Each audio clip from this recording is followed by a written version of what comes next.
देखो बेटा 11वीं क्लास, आज हम स्टार्ट करेंगे जी तीसरा लेक्चर। फर्स्ट चैप्टर है आपका ये, इसका तीसरा लेक्चर है। इसमें पहला जो टॉपिक है, जो पहली हेडिंग है वो है जी प्योर सब्सटेंस। देखो बेटे प्योर सब्सटेंस किसको बोलते हैं, नाम से ही पता चल रहा होगा आपको। वैसे प्योर जिसमें और कोई ना हो, बिल्कुल प्योर। देखो it is a substance that is made up of a single type of particle. मतलब जो केवल सिंगल टाइप ऑफ पार्टिकल से मिलकर बनते होंगे वे सब्सटेंस जो केवल एक टाइप के पार्टिकल से, सिंगल टाइप के पार्टिकल से मिलकर बनते हैं, उसी को बोलते हैं हम प्योर सब्सटेंस। जैसे जी iron, silver, oxygen, sulphur etcetera. समझ गए बेटे, प्योर सब्सटेंस जो केवल सिंगल टाइप ऑफ पार्टिकल से मिलकर बनते हैं। जैसे हम अपने दैनिक जीवन में, लाइफ में जो बोल देते हैं कि भाई प्योर घी, तो वो शब्द गलत है। क्योंकि प्योर घी, प्योर केमिस्ट्री में प्योर शब्द उनके लिए यूज होता है जो सिंगल टाइप होते हैं बस। अब घी के अंदर तो प्रोटीन भी होता है, लैक्टिक एसिड भी होता है, तो वो प्योर कहाँ रह गया, उसके अंदर तो बहुत सारे कंपोनेंट हो गए। तो उसे हम केमिस्ट्री की भाषा में प्योर मिल्क अगर बोलते हैं तो वो गलत है। प्योर का मतलब होता है जिसमें सिंगल टाइप ऑफ पार्टिकल होते हैं, एक ही प्रकार के पार्टिकल होते हैं, जैसे iron, silver, oxygen, sulphur etcetera. तो ये है जी हमारा प्योर सब्सटेंस। उसके बाद एलिमेंट्स। देखो एलिमेंट्स किसे कहते हैं, बहुत ही इंपॉर्टेंट है, सभी बच्चे समझ के चलेंगे। An element is defined as a pure substance, कोई भी pure substance which contain only one kind of atoms, जो केवल एक ही प्रकार के एटम रखता हो। वो प्योर सब्सटेंस जो केवल एक ही प्रकार के एटम रखता हो, उसी को क्या बोलते हैं, एलिमेंट बोलते हैं। An element can neither be broken into simpler substance nor build from simpler substance by any method. मतलब जो एलिमेंट होते हैं वो ना तो तोड़े जा सकते हैं सिंपल सब्सटेंस में, और ना ही बनाए जा सकते हैं किसी भी सिंपलर सब्सटेंस से। एलिमेंट को ना तोड़ा जा सकता है, ना ही किसी से बनाया जा सकता है। जैसे कि एग्जाम्पल है HNaCu Ag etcetera. There are 118 elements. तो कितने एलिमेंट्स है बेटे, there are 118 elements known as. 118 element अब तक ज्ञात हो चुके हैं। Elements are further classified into metals, non metals and metalloids. आपने 10th क्लास में पढ़ा होगा एलिमेंट्स को जो है मेटल्स में, नॉन मेटल्स में, मेटलॉइड्स में डिवाइड किया गया है जी। पीरियोडिक टेबल में 10th क्लास में आपने देखा होगा, नहीं तो इस चैप्टर के अंदर आगे जो चैप्टर होगा पीरियोडिक टेबल 3rd चैप्टर, उसमें भी हम आपको जो है बता कर चलेंगे जी। तो pure substance single type of particle होंगे जी, वो प्योर है।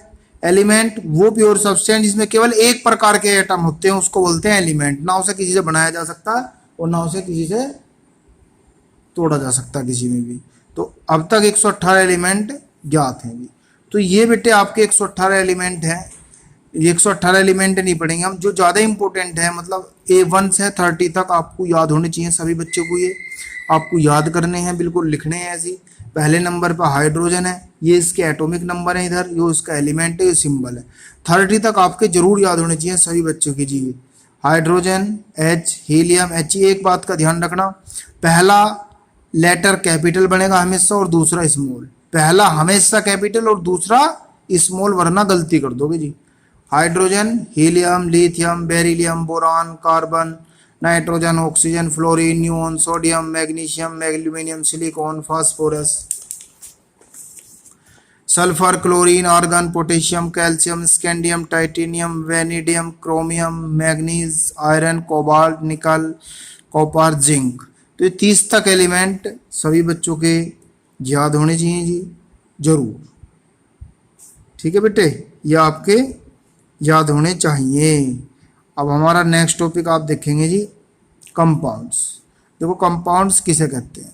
देखो दो या दो से ज़्यादा एलिमेंट जब आपस में कंबाइन होते हैं फिक्स्ड प्रपोर्शन बाय मास, ये ध्यान रखना, मास के फिक्स्ड प्रपोर्शन में।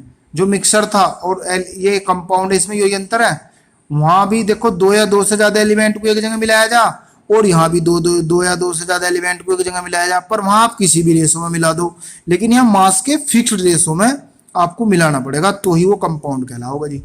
तो ए compound is always made up of 2 और more than 2 elements combined together in a fixed proportion by mass.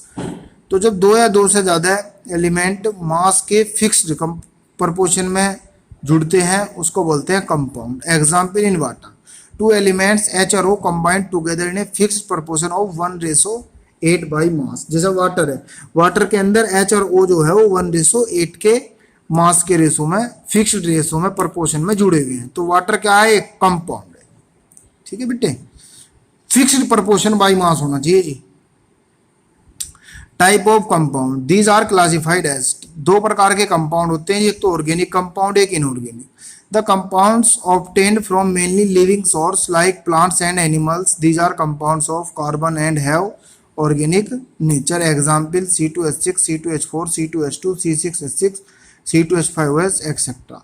Organic compound होते हैं जो मेनली, मुख्य रूप से लिविंग सोर्स है, यानी कि प्लांट्स और एनिमल से बनते हैं। हालांकि अब तो ये लैब के अंदर भी बनाए जाते हैं, लेकिन मेन सोर्स इनका जो था स्टार्टिंग में वो यही था, लिविंग प्लांट्स एंड एनिमल्स। इनके अंदर कार्बन जरूर होगा जी, जो ऑर्गेनिक कंपाउंड होगा उनके अंदर कार्बन जरूर होगा। ठीक है बेटे, तो जो लिविंग सोर्स है प्लांट्स और एनिमल्स, उनसे जो कंपाउंड बनाए जाते हैं उनको बोलते हैं ऑर्गेनिक कंपाउंड। इसके बाद आता है जी आपका इनऑर्गेनिक कंपाउंड।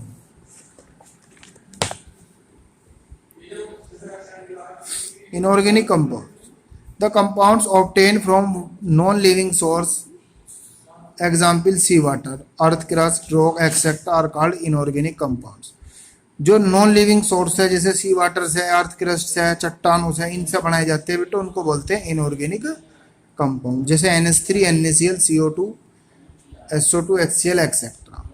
इसमें C आ रहा तो ये मत सोचिए ऑर्गेनिक है, जरूरी नहीं।